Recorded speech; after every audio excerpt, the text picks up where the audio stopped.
Hello दोस्तों, नमस्कार। स्वागत है आपका सोनी एजुकेशन चैनल में। दोस्तों, आज हम एनसीईआरटी बुक क्लास 6 विज्ञान सब्जेक्ट में चैप्टर फर्स्ट पढ़ने वाले हैं, जिसमें वन लाइनर क्वेश्चंस रहेंगे। दोस्तों, जितनी भी साइंस सब्जेक्ट में जितने भी चैप्टर आपके बनते हैं, वे सारे चैप्टर की वीडियो आपको चैप्टर वाइज ही मिलेगी, यानी कि एक वीडियो में एक ही चैप्टर कंप्लीट मैं आपको करवा पाऊँगी।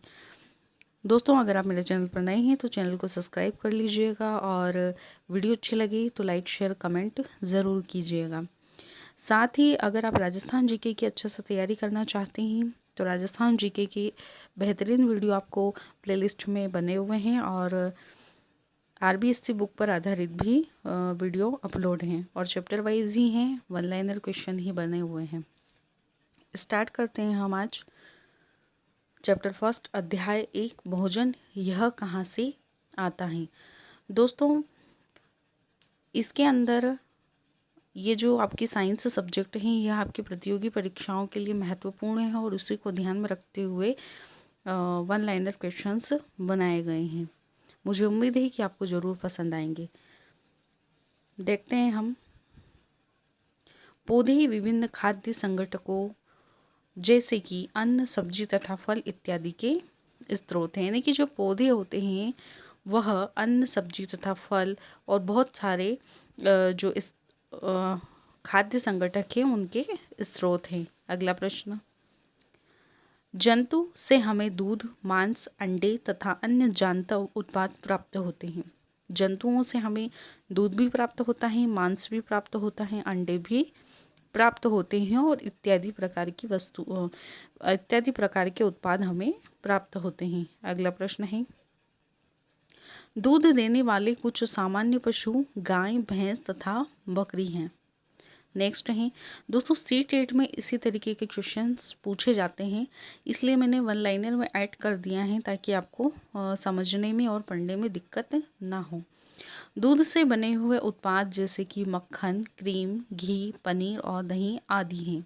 आगे चलते हैं। जड़, पत्तियां, तना, फल, फूल ये पौधे के भाग हैं जो कि आप सभी जानते हैं और जिसे हम भोजन के रूप में खाते हैं। अगला प्रश्न है, उदाहरण के तौर पर देखेंगे हम, सीताफल के फूलों को चावल के पिट्ठी में डुबोकर व तलकर पकौड़ी बनाकर खाया जाता है। यानी कि अभी हमने जो ऊपर देखा है कि जड़, पत्तियां, तना, फल, फूल ये पौधे के भाग हैं, तो इसी को हम क्या करते हैं, बनाकर भोजन के रूप में बनाकर खाते हैं, जिससे कि सीताफल जो है वह फूलों को चावल के पिट्ठी में डुबोकर व तलकर खाया जाता है। नेक्स्ट है, सीताफल को काशी फल भी कहा जाता है। आ सकता है कि सीताफल को अन्य किस नाम से जाना जाता है, तो काशी फल के नाम से जाना जाता है। नेक्स्ट है, कुछ पौधे के दो या दो से अधिक भाग खाने योग्य होते हैं। जैसे कि उदाहरण के तौर पर हम समझते हैं कि सरसों के बीज से हमें तेल प्राप्त होता है एवं इसके पत्तियों का उपयोग साग बनाने के लिए किया जाता है ना। बीज का उपयोग तो तेल में किया जाएगा और पत्तियों का उपयोग साग बनाने के लिए किया जाएगा। तो हम समझ सकते हैं कि कुछ पौधों के दो या दो से अधिक भाग खाने योग्य होते हैं। नेक्स्ट, मधुमक्खियाँ मकरंद जिसे मीठे रस भी कहा जाता है, यानी मकरंद का अर्थ होता है मीठा रस। तो मधुमक्खियाँ मीठे रस का भंडारण पूरे वर्ष के लिए करती हैं, क्योंकि फूल और उनका मकरंद वर्ष के केवल कुछ समय में ही उपलब्ध होता है। नेक्स्ट, भोजन की आवश्यकताओं के आधार पर जीवों को 3 श्रेणियों में बांटा गया है, शाकाहारी, मांसाहारी और सर्वाहारी। नेक्स्ट, वे जंतु जो केवल पौधे और पादप उत्पाद खाते हैं उन्हें क्या कहते हैं, उन्हें शाकाहारी जंतु कहते हैं। पूछा जा सकता है कि वे जंतु जो केवल पौधे एवं पादप उत्पाद खाते हैं वे शाकाहारी जंतु कहलाते हैं, गाय, हाथी, खरगोश, घोड़ा आदि। अगला प्रश्न है, वे जंतु जो दूसरे प्राणियों को खाते हैं वे क्या कहलाते हैं, वे मांसाहारी जंतु कहलाते हैं, जैसे कि शेर, बाघ, छिपकली आदि। वे जंतु जो पौधे और दूसरे प्राणी यानी कि दोनों, जिन जंतुओं का आहार पौधे और प्राणी दोनों हैं उन्हें सर्वाहारी जंतु कहते हैं, कुत्ता, बिल्ली, कौवा आदि। अगला, हमारे भोजन के मुख्य स्रोत हैं पौधे तथा जंतु।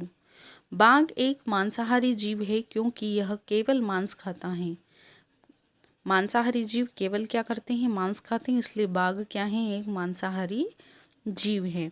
हिरण केवल पादप उत्पाद खाता है, इसलिए इसे शाकाहारी जीव भी कहा गया है। तोता केवल पादप उत्पाद खाता है, ठीक है, इसलिए यह कौन सा जीव हुआ? शाकाहारी जीव।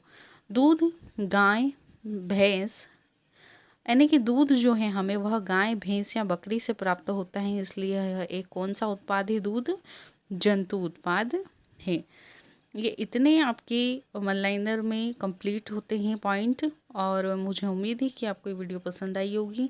नेक्स्ट वीडियो भी इसी तरीके की होगी जिसमें चैप्टर 2 रहेगा। दोस्तों, समय के अभाव के कारण मुझे एक एक चैप्टर ही करवाना पड़ता है, इसलिए अगर आप मेरे चैनल पर नए हैं तो चैनल को सब्सक्राइब कर लीजिएगा और ज़्यादा से ज़्यादा शेयर कीजिएगा। अगर आपका सपोर्ट रहा तो मैं ज़्यादा अच्छे से और करने की कोशिश करूँगी। वैसे भी मैं मेरी तरफ से 100% दे रही हूँ। मुझे उम्मीद है कि आपको वीडियो पसंद आई होगी। वीडियो अच्छी लगी हो तो लाइक शेयर कमेंट करना मत भूलिएगा। धन्यवाद।